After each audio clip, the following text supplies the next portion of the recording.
So, ayun guys, magluluto na naman tayo ng panibagong video. Ayun, magluluto ng panibagong video. Hoy! Hindi, joke lang, magluluto si Jana ng shrimp na crackers. Yan. Oops. Oh no. Oh no, no, no, no, no. Yung di ko pala. Ay, hindi. So, ayun guys. Let's start this. Yan, nilagay na nga po ni Jana ang crackers. Yan, di ba? Biglang dumami, di ba? Yan, again. Yan. And, ayan. So, dami, di ba? Look at that. Lumalakas sila, guys. Kasi masarap. So, ayun. May gutom na po sa gilid, kaya kumuha na po. Huy! For today's video, Jana is our chef! Huy!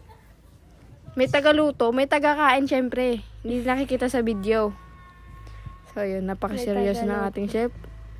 Seryoso yan, guys. Kasi natalis ka ng mantika. Dami extra sa likod, diba? Kasi, you know that, pag sikat ka na talaga. No extra. Chikube, chikube. Yan, diba?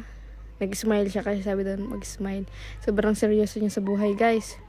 Ayan, diba? Masyado na siyang malakas kaya nahawakan niya na yung mantika. Yun. Oh, galing. Oh. Panis, diba? Oh. Lupit yan. Oh. Yan na lang. Unti na lang. Kasi unti na lang. Ang dami na kumain, diba? Yan na lang kasi. Yun, guys. Bye-bye! Please like and share mga Kabulilit Kitchen. Bye-bye!